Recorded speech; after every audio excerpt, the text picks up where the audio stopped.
Okay, so our warm up today is a table. We are graphing, or we have time versus velocity with units of measure, which is nice. That means that our approximations can also have units of measure, correct? Okay, and so we are wanting to approximate the integral of the velocity from 0 to 1. What is that going to find? What do I get when I integrate velocity? Distance. Should get total distance, right? Or net distance, depending on if I have absolute value, right? Because I am doing rectangles that are rate times time, or shapes that are rate times time. Rate times time is distance, right? So this integral is going to get me distance. Midpoint sum. So for a midpoint sum, I need 5 subintervals.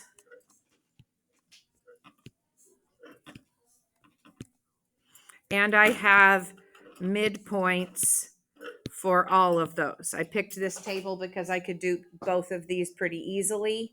And sometimes you'll be given tables where you don't use all of the information in the table, like for the trapezoidal sum here in just a minute. So this is the first thing that my work should show. 0 to 1 v of t dt is approximately equal to. Did anybody not include that? Okay, that's what we are approximating. So that is the calculus. That is what we start with. For a midpoint, we are going to take length times width, right? Or base times height. The base is my width of my interval. The height is the function at the midpoint, correct? So I am going to have base. Dyslexia strikes again. Width of the interval times the velocity at the midpoint, correct? Isn't that what I'm doing? Right? Plus the interval 0.4 minus 0.2. I'm assuming most of you just did that subtraction in your head because it's not difficult. Times the velocity at the midpoint, which is at 0.3. Et cetera, and we're going to have our last interval, 1.0 minus 0.8 times the velocity at the midpoint, which is 0.9, correct? I am assuming that none of you wrote that down. I am assuming that where you started was 0.2 times 10 plus 0.2 times at 3 is 40 plus 0.2 velocity at 0.5 is 50 plus 0.2 at 7, which is 35, plus 0.2 at 0.9, which is 50, correct? You can take out the 0.2, right? You can factor it out. You could factor it out also.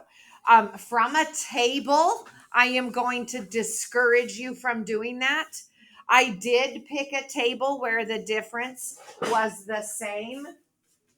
That won't always be the case. And if you get in the habit of just factoring that out, you're going to make mistakes when the interval is different lengths. Like on the assignment, they're not all equal length intervals, right?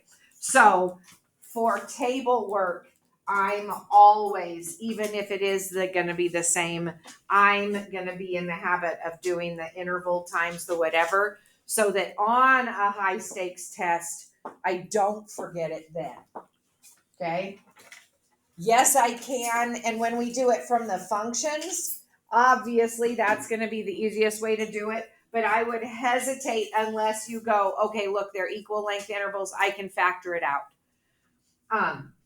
But when at this point, I should know the answer. What did we get? 37 what? Miles, right? Because it was in miles per hour. 37 miles. When you're given the context, when you're given the units of measure, you can give a unit of measure to the integral. Total distance, or net distance in this case, because it does Well, it slowed down. I don't know that it necessarily turned back on itself. Okay. How many of you got the midpoint sum correct? Okay. Now for trapezoidal sum, now we need the other ones. We need the end points of the intervals. So we're going to need these numbers for our trapezoidal sum, correct? So again, my integral from 0 to 1 of v of t dt is going to be area of a trapezoid. 1/2 the height, which is the width of the interval. So again, I would do the 0.2 minus 0 times the sum of the bases, which are the velocities. So the sum of v of 0 plus v of 0.2, right? And then we would have, hey, Andre. It doesn't say when. Do they want them now or? I think they want them now, probably. Okay. Whenever. If you know what it's about and you know if it needs to be now or in a few minutes, it's up to you. I'm going to trust your judgment. So then my next one is going to be the width of the interval, 0.4 minus 0.2. Set it on my desk. I will fix it. Thank you. Times the sum of v of 0.2 plus v of 0.4, et cetera, all the way up to the last one. Which is going to be v of 0.8 plus v of 1. I again am assuming that nobody wrote it down that way. Okay. I'm doing it because I'm using the formula. And this video is going to go on the Canvas as well. I'm assuming that you went, actually, I'm going to assume something else. I'm assuming that somebody wrote that down and went, oh, that's just 0.1. How many of you went ahead and instead of doing half of 0.2 wrote 0.1 times? 0.1 times. Nobody? Okay, 1/2 of 0.2 and then v of 0 is 0 and v of 2 is, or 0.2 is 20. Plus 1/2 of 0.2 times 20 plus 60 plus 1/2 of 0.2 times 60 plus 40 plus 1/2 times 0.2, 40 plus 40, and then 1/2 times 0.2, and I have 40 plus 65, which gives me how much? Did anybody finish that calculation? And again, it was miles, right? Did we get 38.5? Two different approximation methods, and our answers are within 1.5 miles of each other for total distance. That's not too bad. Are we feeling relatively confident with our approximations? Would I be shocked if one of them gave me 37 miles and the other one gave me 126 miles? That would be shocking. Something's wrong with the method. Would you agree? Okay. Any questions on those?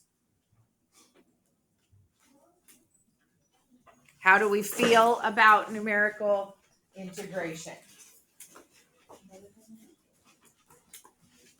On the test, you are going to need to be able to do it from tables and from a function.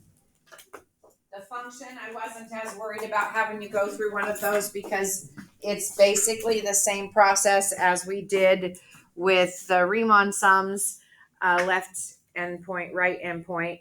But now you're either doing midpoint or trapezoidal rule. So for those, you've already done that practice. This was the new. So I wanted to see if we could do from a table.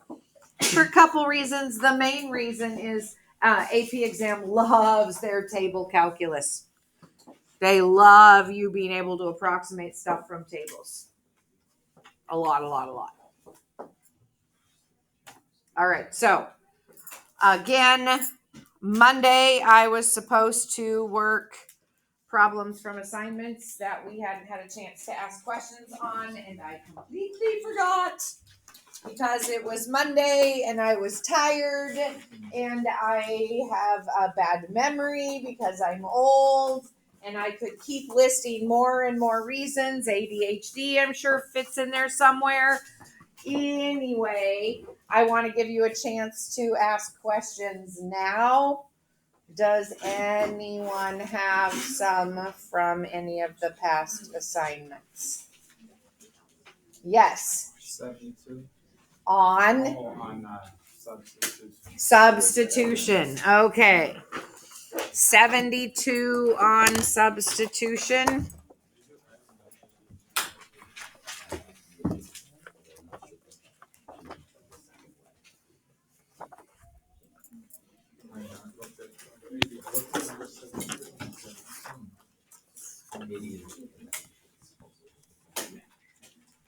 So 72.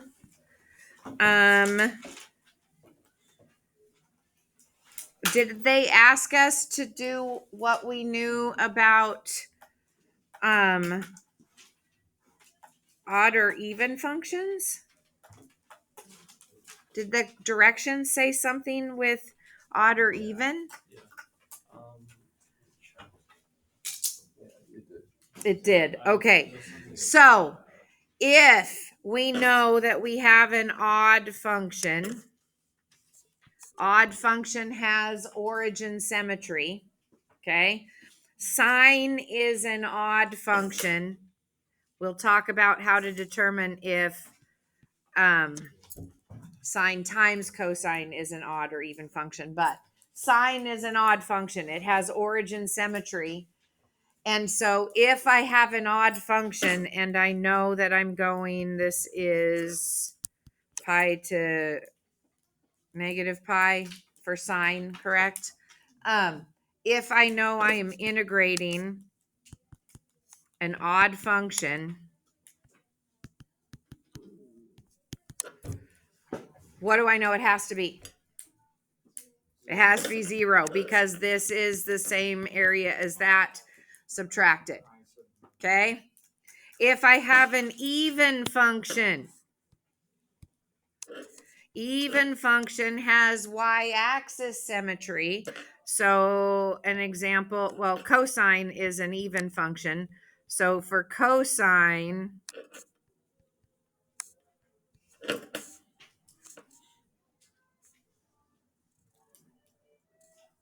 this is at pi over 2, right? Negative pi over 2. I'm trying to remember. It's been so long. I haven't graphed them recently. 2 pi divided by 4. Yeah, pi over 2. If it's an even function, then we know that the integral from 0 to pi over 2 of cosine x dx is going to be, 2 times this is going to be from negative pi over 2 to positive pi over 2 of cosine x dx, because whatever this area is, this one will be the same.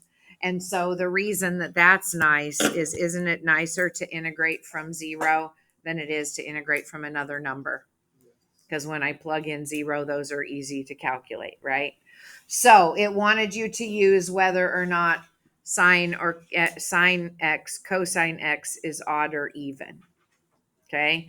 And so to determine odd or even, if f of x was sine of x cosine of x, I'm going to test by going f of the opposite of x is sine of the opposite of x times cosine of the opposite of x. This is going to be in the video. This is awesome. So maybe I'll cut it out. Do you want me to leave the singing in the video? Okay. they do understand immediately. I think they're going to come into this classroom.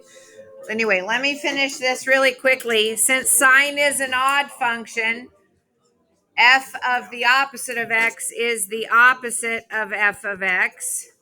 And since cosine is an even function, f of the opposite of x is f of x. Do we see that this gets me the opposite of f of x? Which means that this one is an odd function. And since they are asking me to integrate from negative pi over 2 to positive pi over 2, I don't even have to worry about if it does the full touching the axis. This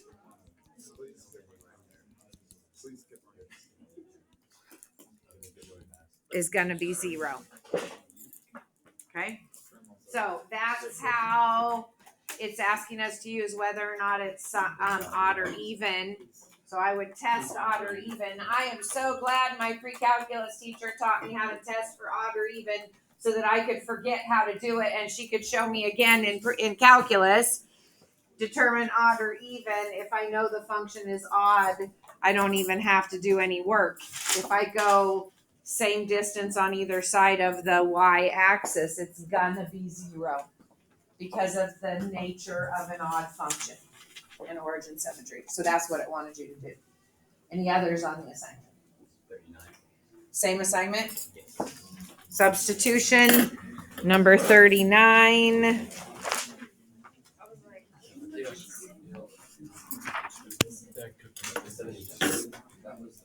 was 72. That was the second one. I heard like 79. I was like, that's 39. well, Okay, so there are 3 ways that you can do this one. 39 is sine of 2x cosine of 2x dx.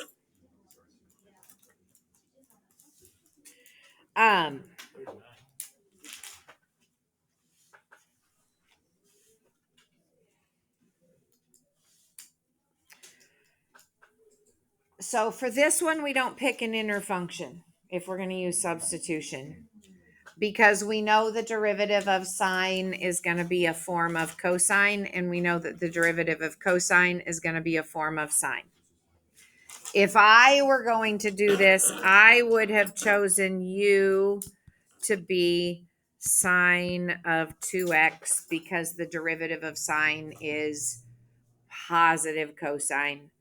If I chose cosine of 2x, the derivative is a negative. And if I have my choice, I'd rather work with positives than negatives. So now du, I actually have to use the chain rule.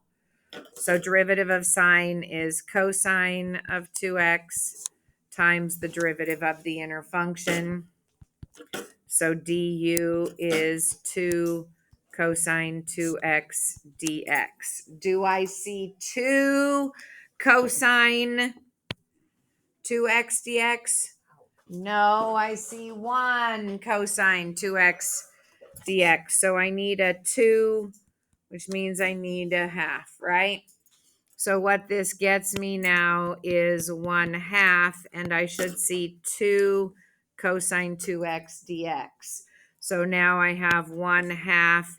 The integral of sine of 2x is u du, which is going to get me 1/2 of u squared over 2 plus c, which means I'm going to have 1/4 of sine of 2x squared plus c. If I used cosine of 2x instead of sine of 2x, I'm going to have a slightly different expression. It's going to look a little bit different, but when I graph them, I will get, I'm using air quotes, the same graph because it might be shifted. Let's just say it looks like this for the first one, And then when I do it with the cosine of 2x, it looks like this. Do you see that those are the same graph? The only difference is the vertical shift. Pretend it looks like the same graph. The vertical shift is your constant. So plus c, it just means that if I do it with 1, the constant would be a different constant to get it to the same shift. So you can test to see if your antiderivative, if it looks different than mine in form, you can graph. So if I graphed 1/4 sine of 2x quantity squared plus c, or sorry, this without the plus c, and then you had a different answer and you graphed yours and it looked like this, it just means that to get it to the same place, it needs a different constant. So if you're doing this the other way, where you get dx, so you get Okay. dx So if you do that, you would have the integral of the integral of u times cosine of 2x times du over 2 cosine 2x. So these reduce and the 1/2 goes out front. You get the same thing. Do you need me to show you the other way? Because it's the same thing only with cosine. Okay, the third way is sine of 2x times cosine of 2x is a trig identity. If you go back and look at the trig identity sheet, you could do it that way, which would allow you to integrate it from there. I am assuming none of you would have that trig identity memorized because I don't even have it memorized. I know where to look for it, and I can do it a different way without using a trig identity for the product. So I'm assuming none of you would do it that way. Is that true? Yeah. Okay. Any other questions? Yeah. On the fundamental theorem, number 58. Fundamental theorem of calculus, which one? 58.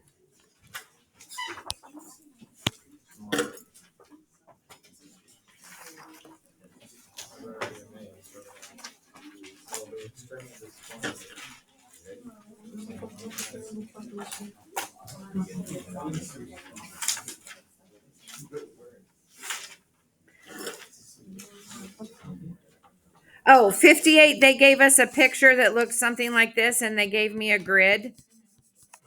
Yeah, you just got to count the squares and approximate what it is. Okay? Because I know this from 0 to 5 of v of t dt is just going to be found by finding the area under the curve. And if they give you a way that you can count squares, each square, I believe, is 1 unit by 5. So each square is the equivalent of 5 feet. So then I just do my best to get as many squares as accurately as I can. So you're just going to count all of the full squares, and then the ones that aren't quite, you're going to just, well, this one plus this part looks like it's another one. Yeah. Yeah. So it's stupid. It's that you don't know the function. And I throw that one on this assignment for this very reason. What are you going to do if you're given that kind of a problem on the AP exam? It's totally a legitimate problem for the AP exam. Do you understand that this integral is asking for the area under that curve? And what is the best way you can do to approximate that area if you don't know any of the values? Can you look at that graph and give me an approximate based on the grid that they've given you? Right. So the calculus isn't in the integral. The calculus is interpreting the integral also, knowing what that is asking you to do. It doesn't have to involve difficult math. We think that because we're in calculus, it has to always involve difficult math. But if you are asked and you look at that question and you know it's the area under the curve, what is the only way you have at your disposal to do that? Count squares, right? So every year I get lots of questions because it's confusing, but calculus doesn't have to mean hard math all the time. It is also understanding what the notation is giving you and asking of you. Okay, that problem I think would be the equivalent of a vocab quiz in your foreign language class. Do you know what it's asking? Do you understand the word? Yeah, notation. Yeah. And then 51. On the same assignment. FTC 51. Yeah. Okay, 51 wants us to find the average value of the function and then find the values on the interval that get me that function, give me that fave. So, oh no. So, sorry. Okay, let's get this right. This is going to be it's an average. So I want the width of my interval from -3 to 3 of the function they gave me, right? Oh, okay. And then whatever I get for that when I integrate it, which is, I believe, 6, then I'm going to set the function equal to 6 and try to solve where that function value is equal to the average value. Which x values make the function value equal the average value. Any other questions? Yes. 45. On this assignment? Yeah.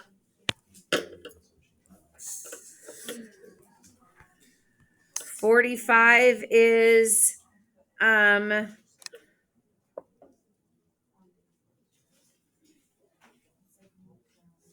what did the directions say?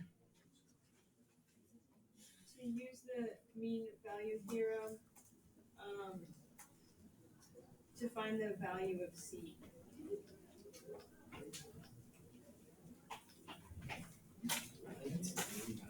Said use the mean value theorem? I think it's saying, says find the value. You walked me through it last time. I know. It says find the value. I think it said the mean value theorem by the of mean value intervals. theorem for Oh, yeah. intervals You're looking for for the C. function over the given interval. It doesn't say just the. Oh, of okay. interval. Okay, so remember when I said this is the mean value theorem for integrals in the notes? Average, mean is an average. So for this one, they set it up slightly differently. If you look at the way the book did it, it's how we kind of derived the average value of the function. If I have my width of my interval, which is in this case from 0 to 3, the width of my interval times the height, which is the function value at that C, I want it to equal the area. So I want it to equal this. That's the mean value theorem. This is the area of a rectangle.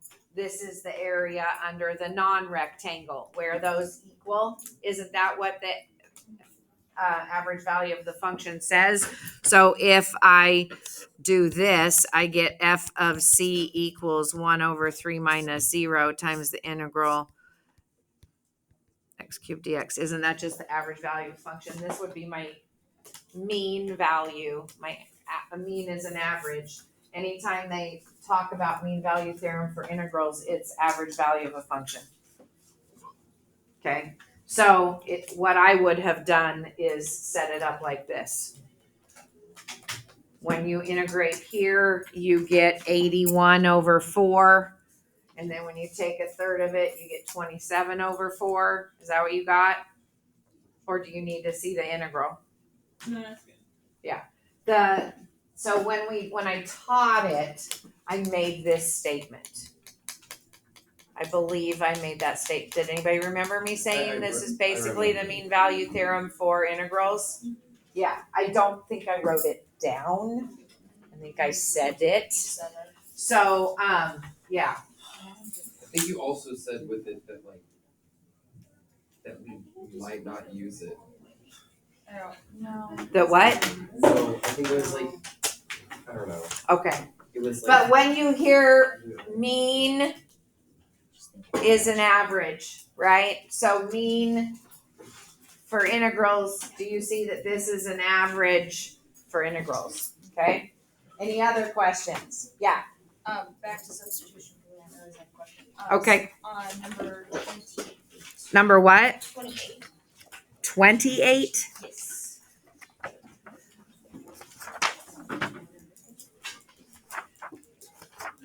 This way, Mark. Okay.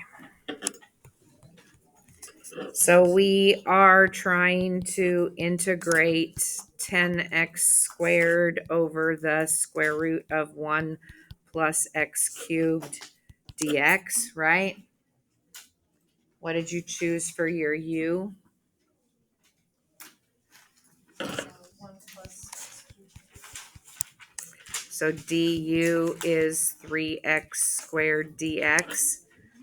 This one I think is going to be easier if you do the way Matthew asked for the other one. Instead of looking for the du in the integral, solving for dx and substituting in there. If I do that, I get the integral of 10x squared over square root of u times du over 3x squared. Do you see that the x squareds reduce? And the constant that multiplied out front is 10 thirds. So I have 10 thirds integral. Is it, it's the indefinite of du to the negative 1/2. There we go. And I should be able to integrate that. This piece, I think, is what the hard one is on that one, because most of the others, when we look for the du, it's really nice because the number breaks apart easily. In this case, it is not easily, but we can still do it. Do I need to finish it, or is that enough? That should be. Okay. Henry, what was your question? 24. Same assignment? Yes. Thank you.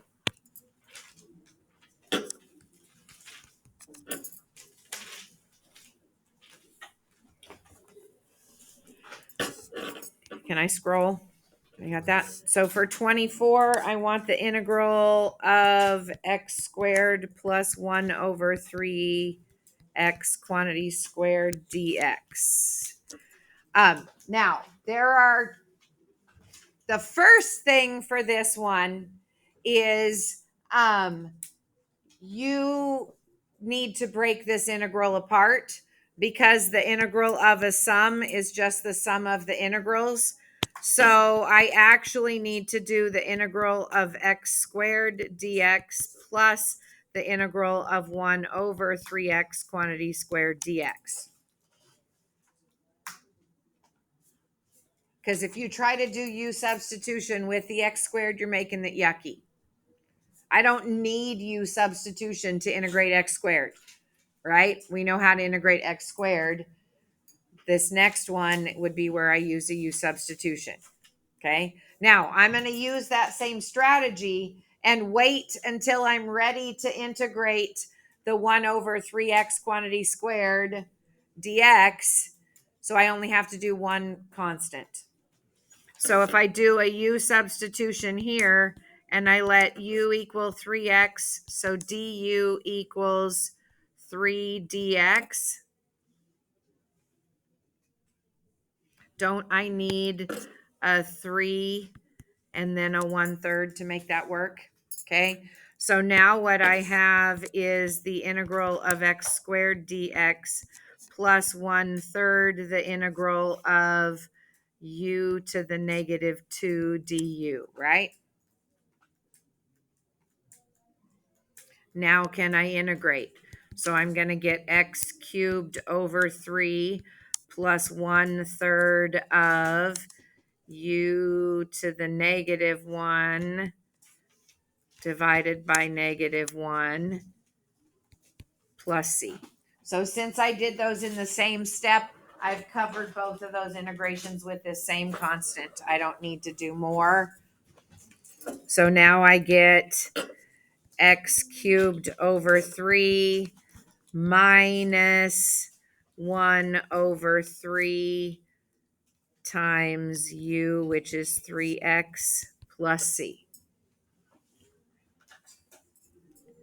Now, that's the way I would do it if I were using u substitution. Is there anyone in here that's going, Mrs. Burleson, you are making that way more difficult than you need to, because this one doesn't need u substitution?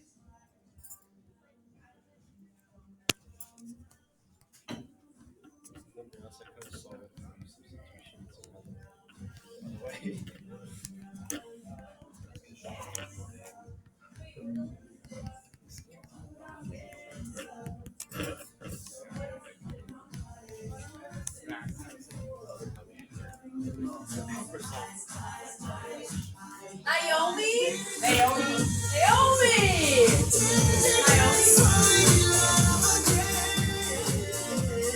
You know you miss me. What? You know you miss me. I That's wrote you, not the okay, class. I wrote you a card, and I never delivered it, so I have to give it to you. Okay. I miss you. Yeah.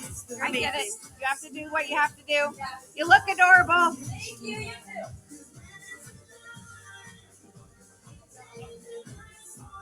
That is one of those songs that's hard to not bop to. It really is, right? Okay. So, can I square 3x? And then, don't I have the integral of x squared dx plus 1/9 the integral of x to the negative 2 dx? And now I don't have u substitution. You can, if it's something simple like that, do that squaring first, and then you don't have to worry about u substitution. This is a lot shorter, easier thinking process. Which way's better? The one that gets you to the right answer. That's the one that's better. Okay? Any others?